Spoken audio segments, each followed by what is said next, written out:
में अरब के मरूफ और बड़े जादूगर हामिद आदिम के जादू और जिन्नात के मुतल्लिक हैरान कुन इंकशाफात सामने आए हैं। सऊदी टीवी चैनल पर चलने वाले प्रोग्राम में तहलका खेज गुफ्तगू में उन्होंने कहा कि मैंने कभी नमाज नहीं पढ़ी थी, रोज़ा रखना छोड़ दिया था। मैं फुटबॉल की टीमों पर जादू करके उन्हें जितवाया और हरवाया करता था। हामिद आदिम ने बतलाया कि जादू का ताल्लुक गुर्बत और जहालत से है। बहुत से लोग गुर्बत से तंग आकर हमसे रिजू करते हैं कि हमें जादू सिखाओ, जबकि बहुत से लोग जहालत और हसद की बिना पर जादू का इर्तिकाब करते हैं। हामिद आदम का ये भी कहना है कि जादू से सब कुछ मुमकिन होता है। अगर किसी मुसलमान ने हिफाजती दुआओं का हिसार अपने गिर्द कायम नहीं किया होता तो उसे जादू बहुत जल्द अपनी लपेट में ले लेता है। हामिद आदम ने यह भी बतलाया कि उसके पास 286 जिन्नात थे जो इसके अमूर सर अंजाम दिया करते थे। उन्होंने सऊदी टीवी चैनल के एक प्रोग्राम में इजहार ख्याल करते हुए कहा कि जिन घरों में सूरत बकरा की तिलावत होती है वहाँ जादू का असर नहीं होता। जड़ी बूटियों, निबातात और पौधों से भी जिन्नात नफरत करते हैं।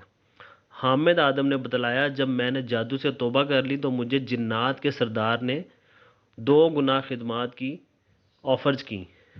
मुझे जादू की दुनिया में वो सब कुछ मैसर था जो आप लोगों के वहमो गुमान में भी नहीं होगा, लेकिन एक सूडानी आदमी के मतवजा करने पर मुझे शेख इब्न बाज रहमतुल्लाह अलैह के बयान ने वो दुनिया तर्क करने पर मजबूर कर दिया। मेरा ध्यान अल्लाह ताला की तौहीद और रसूल अक़दस सल्लल्लाहु अलैहि वसल्लम की तालीमात की तरफ लौट गया। हामिद आदम ने कहा, जब मैंने जादू से तौबा कर ली तो जिन्नात के सरदार ने मुझसे रब्ता किया और मुझे धमकी दी, लेकिन मैंने सुबह शाम के अज़कार के ज़रिए उनसे जान छुड़वा ली, और यही दुआएं और अज़कार ही हैं जिन्होंने अभी तक मुझे इनके इंतकाब से महफूज रखा हुआ है। हामिद आदम ने बतलाया कि जिन्नात की जिस्मानी साख्त हमसे मुख्तलिफ होती है। उन्हें देखा नहीं जा सकता। उनकी बनावट ऐसी होती है कि वो रोशनी और हवा को जल्ब नहीं कर सकते। उन्हें देखने के सब दावे बातिल हैं। जिन्नात नज़र नहीं आते। हामिद आदम का ताल्लुक़ सूडान से है और अब वो जादू, जिन्नात और आमलों वाले कामों से तौबा कर चुके हैं। उन्होंने बतलाया कि मुसलमानों में जादू की इक़साम और महारतें बहुत कम हैं। हिंदुओं और यहूदियों के यहाँ इसकी बहुत सी महारतें और नौयतियाँ हैं। उन्होंने कहा, भारत में सबसे ज़्यादा जादू होता है और इसके बाद इसराइल में जादू ज़्यादा होता है।